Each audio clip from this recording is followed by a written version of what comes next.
Hi Libra, welcome. Thanks so much for joining me on my channel, The Fool's Journey Tarot. You are watching a general love reading for the sign of Libra for this upcoming week in October. Today is Friday, October 2nd.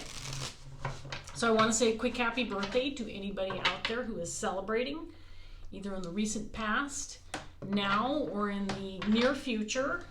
My son just turned 21. He had a birthday on the 29th. So my daughter came into town with her boyfriend and we celebrated for a few days. So I do have a Libra in the family. And I hope you all are enjoying your Libra season. So we're going to go ahead and get started with a reading for you. I want to remind all my viewers, this is a general love reading, and that means that it can apply to any type of relationships and any type of situations or circumstances that you might be dealing with. I also want to remind you to be flexible with the energy. You can interchange the roles within the reading, regardless of the gender of the cards. And that means you can be represented by any of the characters that shows up.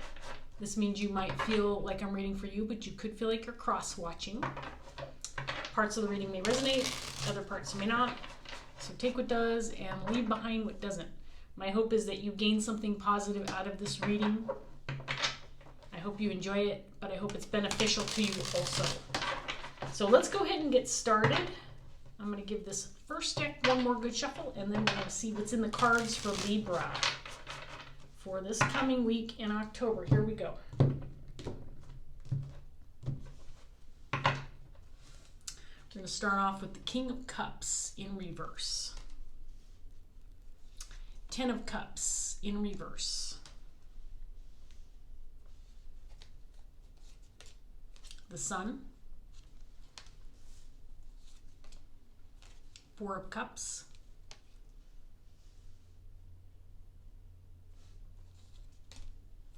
The Hierophant in reverse. The Devil in reverse.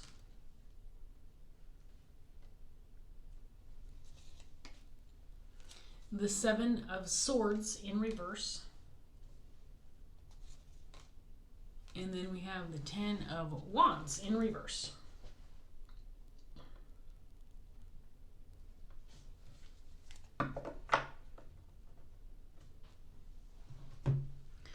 So we have a King of Cups on the table. I feel like, again, this could be your energy or somebody that you're dealing with. Libra, I want to remind my female viewers that you can embody the King of Cups energy.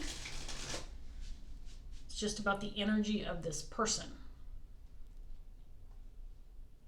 But I feel like there's some avoidance here. And maybe an avoidance of admitting something. Because I think that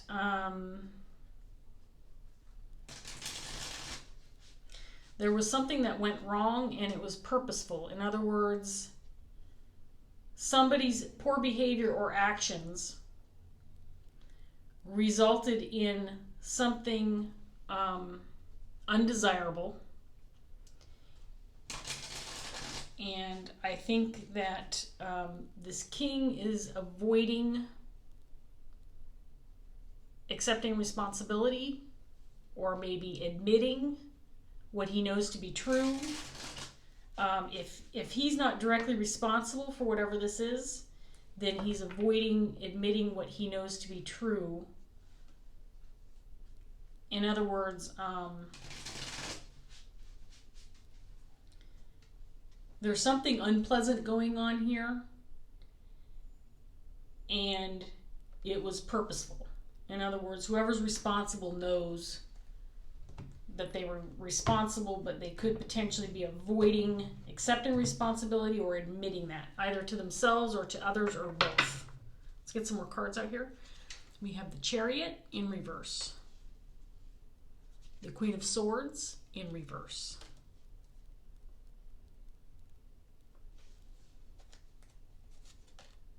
Temperance. 7 of Pentacles in reverse. The Knight of Wands. 9 of Swords.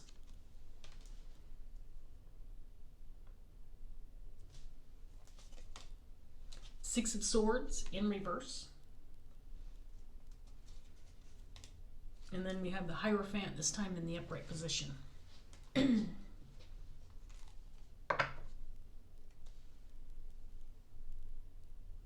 So we have a Queen of Swords on the table as well. Now, the Queen of Swords feels like a separate person to me. For me, both the King and the Queen of Swords can also represent your higher self. So could potentially indicate this King's energy, or perhaps a spirit guide, someone of that nature. But if it's if it's an actual person, there is a lack of communication or negative communication or interaction with this King of Cups with regard to whatever the situation is. I do get a strong feeling, and again, this could be vice versa. So this Queen of Swords could potentially be responsible for whatever wrongdoing has occurred, but I feel like it's this King.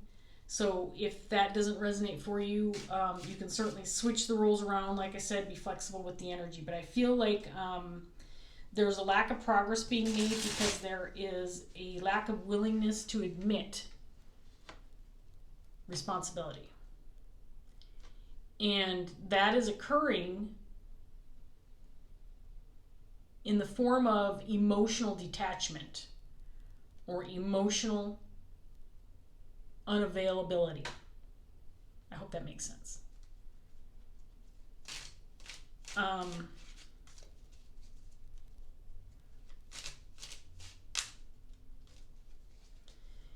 It's not that there is not an understanding of what occurred. In other words, there's no confusion here. I think everybody's clear. And when I say everybody, I'm talking about this King and Queen and whoever else might be involved in the situation, because I feel like other people are aware of what's going on, or other people are affected, or both. I feel like something was handled poorly, or there could have been some poor reactions or communications or inappropriate actions taken where it resulted in something negative occurring. I think it not only affected other people, but it affected this King of Cups, and I think he's responsible. But I think it's important to revisit the scene of the crime, because you can't escape from something like this. It's important to face it, deal with it, and then move on. At this point in time, there is no effort to acknowledge this. This is what needs to happen. It needs to be acknowledged and it needs to be fixed. And this King is not going to be able to get away from this, but right now he's avoiding it. There's this avoidance energy. I'm not going to deal with it. I'm not going to put any effort forward into this. I'm not going to acknowledge it. I'm not going to accept responsibility. But in order to relieve him of this burden, in order to be able to move forward and past this, he needs to do the right thing. And that is to acknowledge what occurred in the past, accept responsibility for it, fix it if at all possible, or make amends, or say the apologies, or whatever the case is, and then move on from this. But it feels heavy and it feels difficult. I mean, you can tell that this is probably not something that's easy to admit or acknowledge or accept responsibility for. I wouldn't want to when I look at this. I'm sure it's causing a lot of anxiety and feels very uncomfortable. But, we all go through these kind of things in our life where we realize we've made a horrible mistake, and admitting it and revisiting it and learning from that mistake or that action or that poor behavior. If you can learn from it and fix the problem or apologize or make amends and then do better the next time, then, you know, you've made progress in a significant way. It's nothing, I mean, we all make mistakes and we all go through shitty times in our lives. But if you just refuse to acknowledge it or accept responsibility for it, then you're not going to ultimately make any progress. You're bound to repeat the event because you're not willing to put it behind you by admitting, facing it, accepting responsibility. Anyway, I'm not sitting here trying to shame anybody. I hope that nobody watching feels that way, but I'm really reflecting on significant times in my own life when I've made mistakes myself and been through this very process where I wasn't willing to admit it or face it or deal with it. And I have low battery. I've got to, hang on, close my, sorry about that. Anyway, let's go ahead and get some more cards out here. We have 8 of Cups, 3 of Pentacles,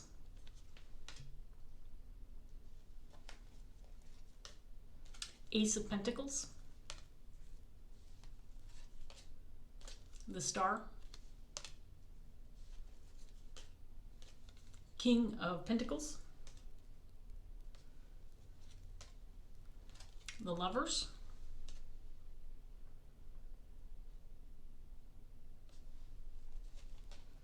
Temperance, again, and then 2 of Pentacles.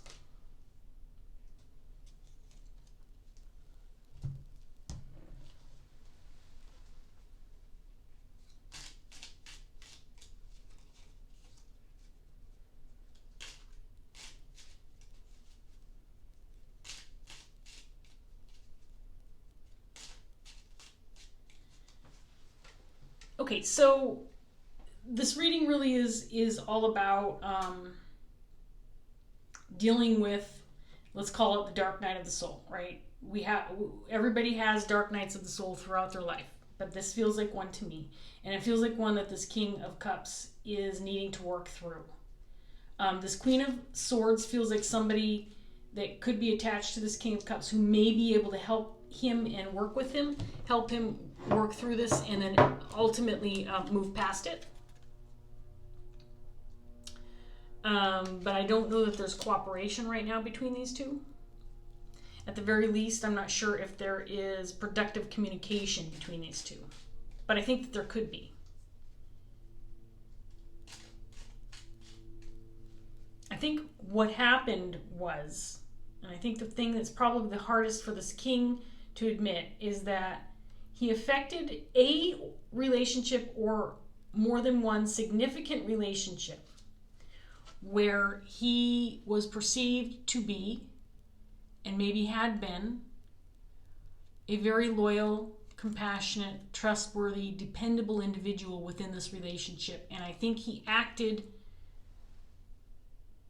differently than what the person or people knew him to be or trusted him as. In other words, you don't expect your best friend in the whole wide world that you've known for 20 years to turn on you and do something that would that would ultimately hurt you in some way. And I think that's what happened here. I think this King of Cups unwillingly acted in a way that wasn't typical of him within a relationship or multiple relationships where it hurt the other person or people.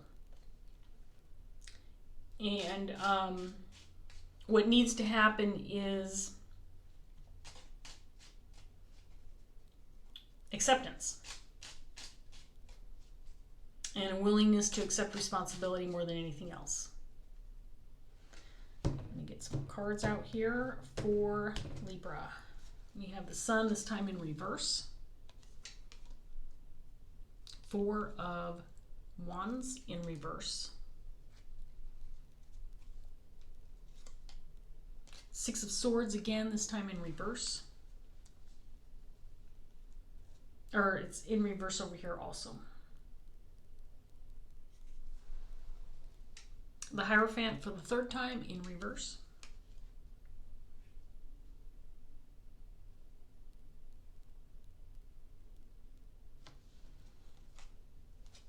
Ace of Cups, the Empress in reverse,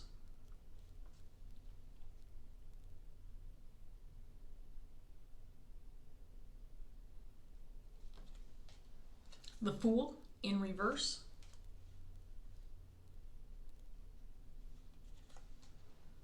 and the Two of Swords.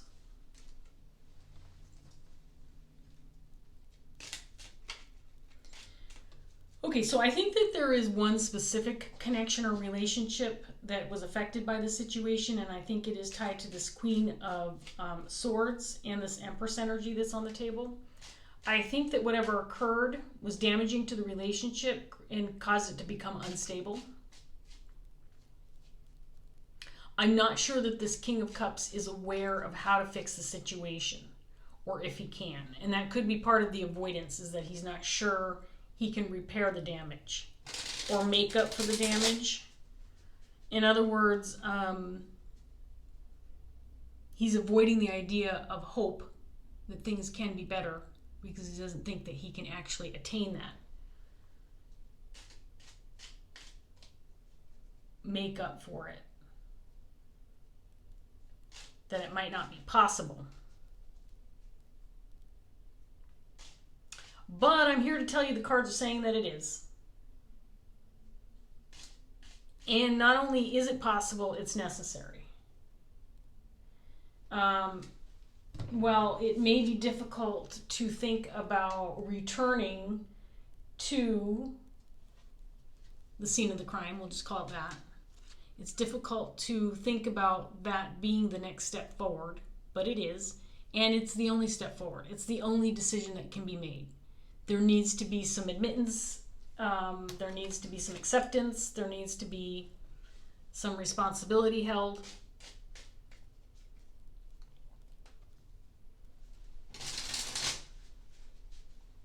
Now, it is possible too that this Queen of Swords has not been a very pleasant person throughout this process as well. I feel like she was hurt by the situation. I feel like there was damage done to the relationship. And I think in response, she may have reacted in a like manner. In other words, become a little bit more selfish in the sense that she needed to self-preserve or focus on herself in order to recover from whatever occurred. So I don't think that there's been a positive reaction. This person that's presented here with this Empress energy and Queen of Swords, I think she was hurt, but her strategy and response to whatever occurred between her and this King of Cups was not to feel or act like a victim. Quite the opposite. I think she went into self-preservation mode and said, well, fine, if you're going to behave like this or do this or act like this, I'm not going to take part. I'm going to look out for myself. But I don't think, she's not a victim, but the relationship was damaged.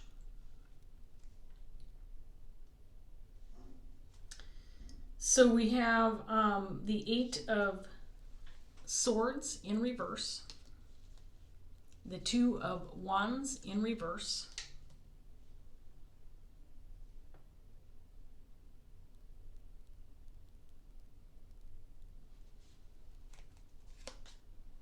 Ten of Wands in reverse, Four of Cups, again, Seven of Cups,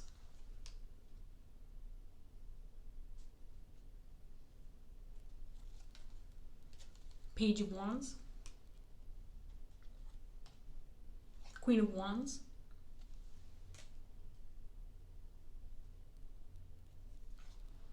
and then the Two of Pentacles, again, it's over here as well. Okay. I'm conscious of the fact that I have low battery on my phone, but I should be good with 20%. It's in the back of my mind, so I'm trying to push that aside because I feel like we got a little more information for you, Libra.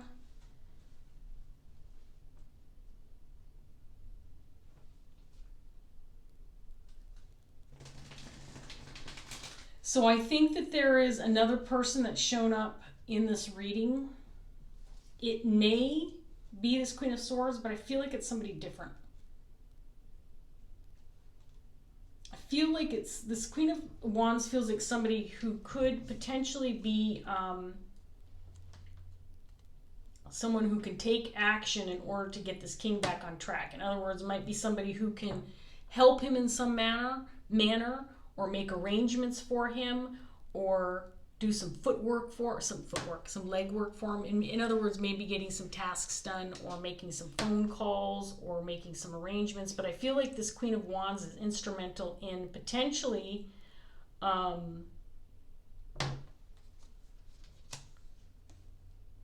helping this king, and ultimately then helping this other person, this Queen of Swords Empress person. But I feel like she's going to help in the sense that she's going to take action in some way. So she's going to do something. In other words, she's not like a counselor or a friend that he's talking to. I think this is somebody who could actually do something or take action in some way to help this king through this situation. I think more than anything else, and the last set of cards that came through as well, is that there is this sense of avoidance, or not wanting to revisit the situation or admit what happened or accept responsibility. To a certain extent, I feel like this king feels like it could be a waste of time, that it's not going to work. So why try anyway?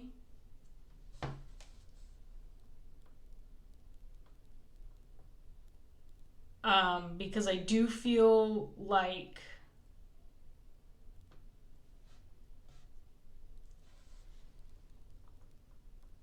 it feels like whatever happened, whatever this king did, it was something so out of character and so unpredictable and so shocking that it feels like something that would be that is on the level of being so insurmountable, that so massive that you can't, that it is insurmountable. I hope that's the right way to use that word. In other words, you can't get past it. You can't recover from it. And part of that was because I think it was so out of character for this king, whatever this was, that it created not only this rift in this relationship, but it was also a shock to the person who witnessed it, or was on the receiving end, or was a participant, or was affected by whatever occurred.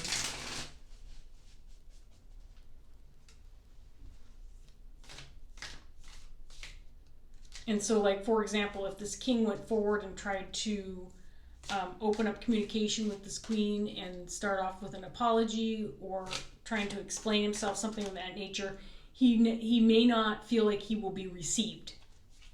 In other words, the queen might slam the door in his face if he were to try to approach her. So that's the feeling I get, is that there is a significant avoidance because he doesn't feel like he will be received anyway, so why bother? Do you know what I mean? Am I taking this one? I'm taking this one. So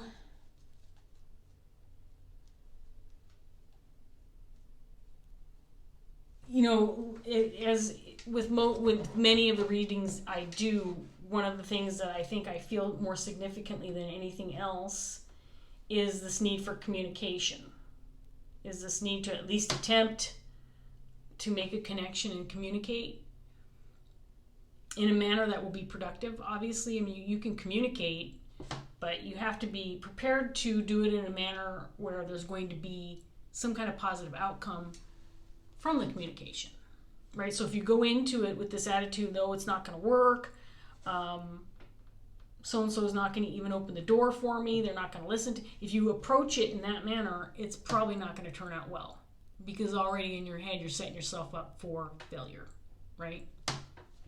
So we pulled the body-mind card. It's an 11 card, which is one of the page cards, one of the balance cards. And this one's a long read, so I'm glad the reading's only at 25 minutes, so I'm doing well on time. But the body-mind is the page of swords. It has significantly different meaning in this deck. So I'm going to read it from the book, and if I'm recalling correctly, it is rather lengthy, but it's also a very significant card and one that I enjoy quite a bit every time I read it. And it is long. It's like 3 pages, 3.5 pages. So get ready, buckle in, Libra. 11 of air, body, mind. Here we go. Let me get a drink of tea before I start this one. Hopefully this will give you some clarity, maybe some advice, and then we're going to wrap this up. Here we go, Libra. What is reality and what is imagined? What is fact and what is fiction? Can that which dwells within the mind have an effect on the body? And can the physical body affect the state of mind? The 11 of air symbolizes a need to keep a healthy understanding of the relationship between mind and body and the power each can have over the other. It symbolizes being able to differentiate between fact and opinion, and to make room for the imagination within our realities while still embracing a little bit of reality within our imaginings.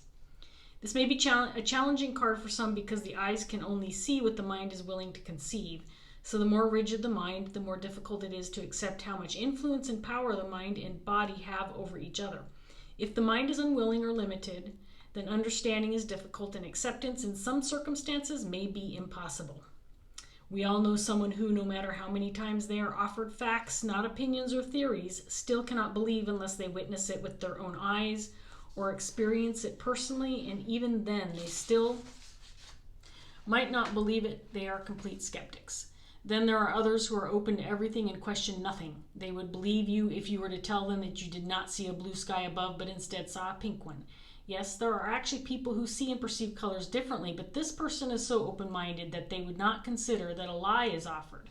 They would not question or even consider that you might be lying to them. They are just so trusting and willing to believe in the good of others that they accept everything offered, whether it be truth or deception. Their willingness to trust and follow blindly gets them into just as much trouble, just as much strife as those who find it difficult to believe in anything beyond their own experiences. The 11 of air appears to remind us that somewhere in the middle of the two is a better way to be. Strive to be open-minded and questioning. Sometimes a little skepticism and discernment can serve to protect you from making foolish mistakes and following blindly as you are led off a cliff. On the other hand, believing only in facts and the reality that you experience with your physical senses can close you off to reaching your fullest potential. You may limit yourself in what you can accomplish because achieving goals and living your dreams requires a belief in something more than just the tangible. When the 11 of air appears in your cards, it also asks that you look at the impact your beliefs might be having upon your body and the impacts your lifestyle and diet might be having on your mind. The mind can and does have amazing power over the body. Some Tibetan monks and Indian yogis have become so skilled at using meditation to manipulate their bodies that they can control blood pressure, body temperature, heart rate, and more. People with multiple personality disorders have been known to have personalities that have completely different health statuses. They can have one personality that physically needs glasses in order to see properly, and another that does not. There are some with personalities that exhibit a range of physical health issues such as high blood pressure and diabetes, but other personalities that have no health issues at all. And these differences have been witnessed, recorded, and studied by both medical practitioners and scientists alike. It is a fact that the mind can alter the body. I'm always amazed when I read that paragraph. It's fascinating the effect that your mind has on your body and vice versa. How is your mind affecting your body? In the same way the mind can alter the body can also alter the mind. Research shows that if the body is unhealthy, for example, there are issues within the gut such as GERD, Candida, irritable bowel syndrome, and Crohn's disease. The mind too can be affected.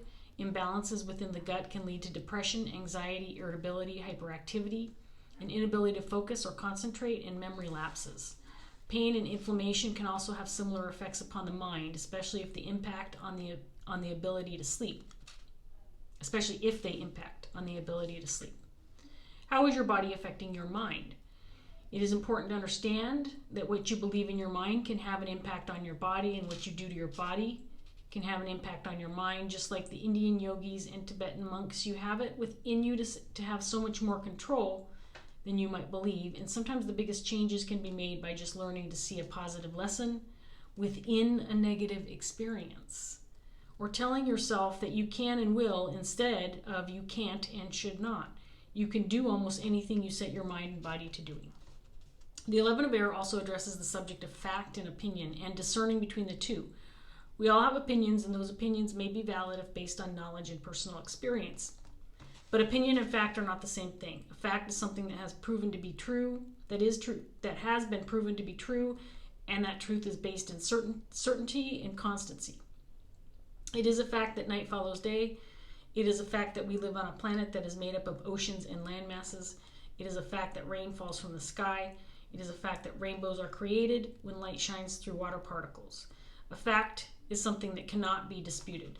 An opinion can be disputed. For example, it is an opinion that all dogs have fleas. A dog owner might have had many dogs, and all of those dogs may have had fleas, but this does not make the statement that all dogs have fleas factual. It is his opinion based on his personal experience. The fact is that not all dogs have fleas. Some do and others do not. The 11 of air asks you to be wise to the difference. When offering information to others, be sure that what you offer is fact. Be clear when you are offering opinions based on your personal experiences, because what might be truth to you might not be truth for someone else. Don't get caught up in a game of I am right and you are wrong when you are basing your argument on opinion. Facts are certainties, while opinions might be true for the individual, but can be subject to dispute when looked at from a perspective of another. A we note should be also made of the difference between something that has been proven to be fact and something that is theoretical. A theory, a group of ideas or concepts, might well have been studied and researched to great extent, but it must always be remembered that theories are based upon conjecture, speculation, and assumption. Until such time as a theory can be proven to be factual, it is only a guess. We can theorize all we want, but we should be careful not to offer theory and conjecture as fact. Our minds, our imaginations are amazing creative tools. With our minds and imaginations, we have the ability to shape our reality and to create our reality. But that reality is also shaped by absolutes. The 11 of air asks us not to become so lost in our imaginings that we forget reality. Instead, we do best to remember that there needs to be a productive harmony and acceptance of both. We can literally change our minds and in doing so alter our physical state, but we do so within a physical reality that is full of certainties that we have no control over. We can only control ourselves and our perception of the world. When you differentiate between what is factual about your own mind and self and what is simply theory or opinion-based belief, you can change what is within both so that your mind and body are one and not working against each other. You can see that a true fact is a fact and rarely changes, while opinions change all the time, irrespective of the facts, and can exist side by side with contradictory truths because they are often based on our perception and understanding as opposed to reality. Like the other 11 cards, the 11 of air is a balancing and realignment card. If it appears within your reading, it does so in order for you to determine if there is an imbalance at play and suggests that you meditate upon the subject. There you are, Libra. I mean, that was a long passage about that card, but it's one of those cards that I learn something from it every single time I read it. I think the main message here is that this king is perceiving a past situation as a situation that he cannot get out of, that he cannot recover from, and that he cannot move forward from. And the truth of the matter is, that is his opinion based on his experience, which means it's based in his reality. It's not necessarily true for others involved. I think that if he approaches a situation and accepts the fact that his reality and his experiences are what has formed his opinions about the situation, and other people may see it differently, including this Queen of Swords Empress individual, who I think has her own perspective of the situation. Now, I'm not saying that she's begging him to come to her and ask for forgiveness. I'm not sure if this person is even willing to communicate with this king, at least the way it stands right now.